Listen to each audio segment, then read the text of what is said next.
Salut chers enfants, j'espère que vous allez bien.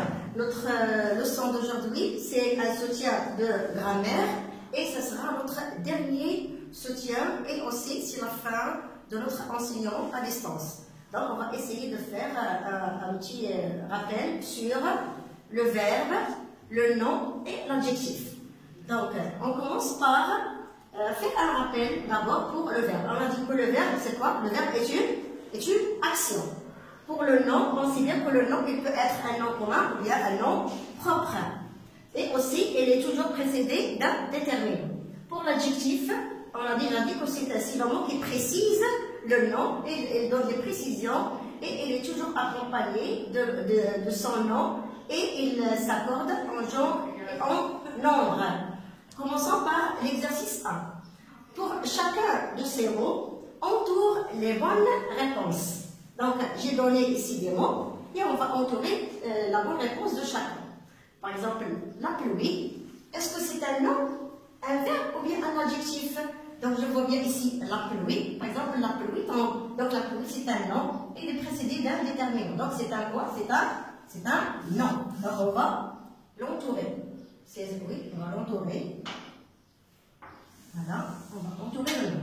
Deuxième, on a le mot merveilleux. Par exemple, ce spectacle est merveilleux. Comment est ce spectacle? Ce spectacle est merveilleux. Ici, il nous a donné, par exemple, la précision et la description d'un spectacle ou bien de n'importe quel nom. Donc ici, c'est un quoi? C'est un adjectif. Merveilleux est un adjectif. Pour courir, vous voyez bien, courir, c'est quoi? C'est un verbe, c'est une action. Ça se voit bien que c'est un verbe.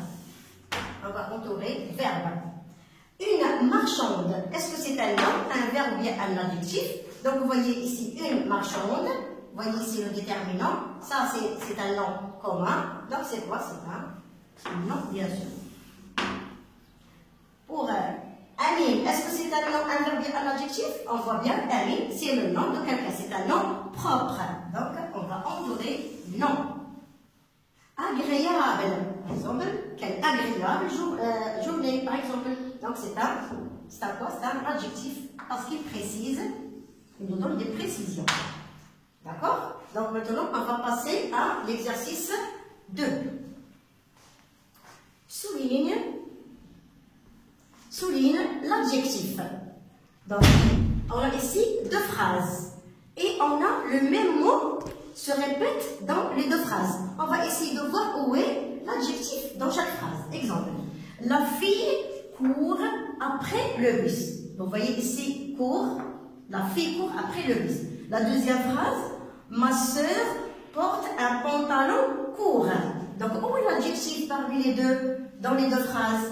Si je prends court ici, la fille court. Donc ici, c'est le fait de courir. Donc, court ici, c'est quoi? C'est un verbe.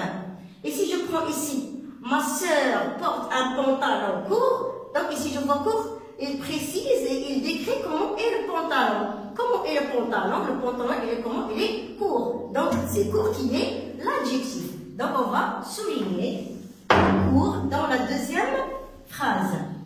B, cette table est haut. Cette table est haut. Cette place, ou bien elle place le clou en haut du mur.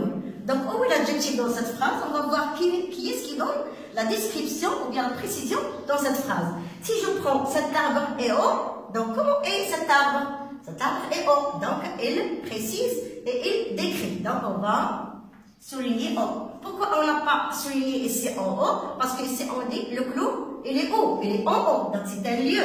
Donc, ce ne sera pas un adjectif. C'est j'ai cueilli une rose. J'ai cueilli quoi? Une rose. Ça veut dire une fleur. Ici, ma robe est rose. Donc le mot rose ici, il se répète dans les deux. Pour la première, c'est un complément, c'est un nom de la fleur. Et ici, ma robe est comment? Ma robe est rose. Donc il me décrit, c'est une couleur. Donc on va souligner dans la deuxième. D'accord? J'espère que c'est clair les deux exercices. On passe maintenant à l'exercice 3. Toujours dans le cadre de l'adjectif, complète les phrases en formant un nom, avec l'adjectif souligné. Donc vous avez ici des adjectifs qui sont soulignés. Nous, qu'est-ce qu'on va faire? On va former des noms à partir de ces adjectifs. Donc prenons le premier exemple. Bien, première phrase. Cet immeuble est solide. Cet immeuble est solide. Donc, le nom qui vient de l'adjectif solide, c'est quoi? C'est, on a déjà fait cet adjectif de l'adjectif au nom.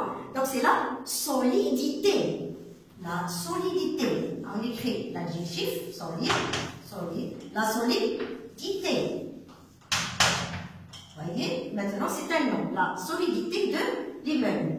Ici, ce conducteur est prudent. Il est prudent, ça veut dire qu'il fait attention. Donc, ce conducteur est prudent. Le nom qui vient de l'adjectif prudent, c'est la prudence. On écrit la prudence. La prudence de ce conducteur. L'autre phrase, maman est inquiète. Donc, ici, c'est l'adjectif inquiète. Comment est la maman? Elle est inquiète. Mais si je veux commencer par le nom, qu'est-ce qu'on va dire? On va dire, c'est l'inquiétude. L'inquiétude de la maman. Bien.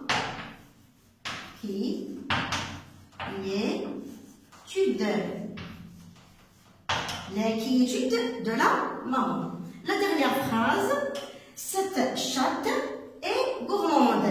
Donc ici, on parle de quoi? On parle de cette chatte qui est gourmande. Donc, si je veux faire le nom à partir de cet adjectif, qu'est-ce qu'on va dire? On va dire la gourmandise.